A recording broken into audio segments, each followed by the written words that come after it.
초나 중간에 삽입하는 것을 말하며 가사만 첨가할 때에는 원래 성가의 멜리스마 부분에 새로운 가사가 붙어진다. 새로운 가사와 선율이 성가의 앞부분에 첨가될 경우 트로푸스는 가사의 내용에 있어서 그리고 음악적으로 원래 성가에 대한 도입부 역할을 한다. 원래 성가의 도입부처럼 첨가된 트로푸스의 짧은 예로 예수 부활 대축일에 입당송에 첨가된 트로푸스의 가사를 보면 입당송의 서문 역할을 하고 있으며 음악적으로는 트로푸스의 끝음이 입당송의 시작음과 동일해서 자연스럽게 이어진다. 트로푸스는 매번 가사의 내용이 바뀌는 고유문 중에 입당송과 봉헌송, 영성칠송에 주로 나타나며 나중에는 동상문에까지 적용되었다. 트로푸스는 11세기에 주로 수도원에서 편성하였고 그 중심지는 트로푸스 작곡으로 유명한 수도승 두오딜로가 있었던 스위스의 성 갈렌 수도원이었다. 그러나 트로푸스는 원래 성가를 왜곡했다는 비난과 함께 12세기에 들어와서 점차 사라진다. 위의 것보다 더 확대된 예로 예수 부활 대축일 미사의 입당송 바로 전에 불렀던 10세기에 대화체로 된 트로푸스가 있으며 이것이 더욱 확대되어 전래극이 되었다. 전사가 3명의 마리아에게 너희들은 이곳에서 누구를 찾느냐 라고 묻자 3명의 마리아는 나사렛의 예수입니다 라고 말한다. 곧이어 전사가 말하기를 그는 이곳에 계시지 않다.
전체의 서양 음계는 미파와 시도 두 개의 반음이 있으나 유금 체계에서는 미파 하나의 반음만 존재한다.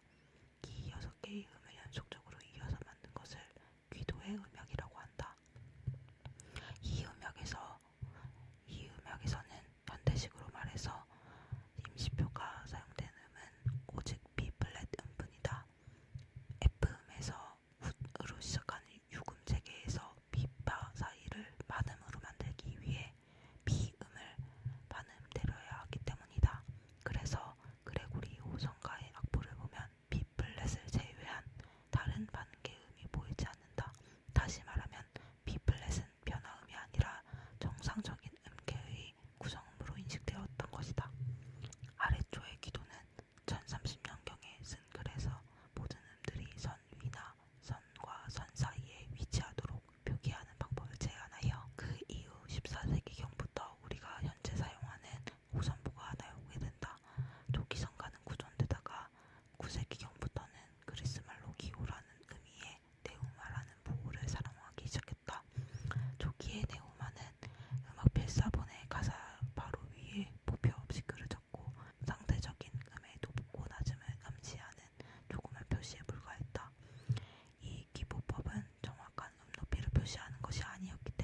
정해진 선율로 되어 있는 주성부는 그대로 유지한 채 자유롭게 꾸밀 수 있는 오르가눔 성부에 음악적인 장식을 하게 되어 새로운 양식의 오르가눔인 소위 장식 오르가눔이 나오게 된다. 이 오르가눔은 12세기 이전의 것과 달리 주성부의 한음의 여러 음으로 된 멜리스마 오르가눔 성부에 사용하는 것을 말한다. 다음 보기 2-5는 작가 미상의 임마누엘을 보았도다로 12세기 초 프랑스 남서부에서 만들어진 것으로 추정된다.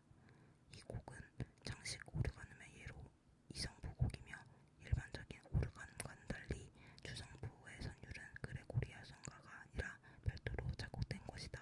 전체적으로 주성부와 오르가눔 성부의 사이의 관계를 볼 때 실러블 부분, 벨리스마 부분, 그리고 하나의 주성부음에 서너 개의 음이 붙어있는 내음의 부분으로 구성된다.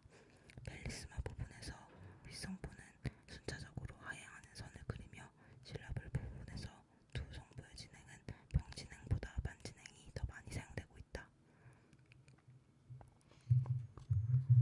다성음악의 발달과 함께 12세기 음악가들은 새로운 기법을 개발하기에 이른다. 이를 6개의 리듬형이라고 한다.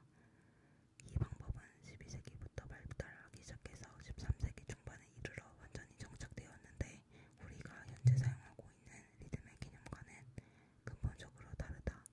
현재 기법법은 일정한 임길이를 표시할 수 있는 음표들을 사용하고 있는 반면에 리듬형 기법법은 어느 한 리듬형을 기초로 해서 표기하는 방법이다.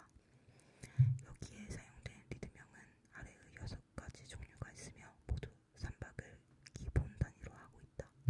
하나의 리듬형은 악구의 시작부터 쉼표가 나올 때까지 적용되며 원칙적으로 쉼표가 나오기 전에 다른 리듬형으로 바꿀 수는 없다. 예를 들면 제1 리듬형으로 된 악구는 처음부터 쉼표가 나올 때까지 그 리듬형을 반복하게 되므로 다음과 같은 리듬 진행을 갖게 된다. 그러나 실제 음악에서는 위와 같은 단조로움을 피하기 위해 부분적으로 그 기본 리듬형을 변화시키는 경우를 흔하게 볼 수 있다. 따라서 리듬 진행에 다음과 같은 변화를 줄 수 있다. 더 큰 변화는 아예 리듬형을 바꾸는 것인데 이것은 하나의 리듬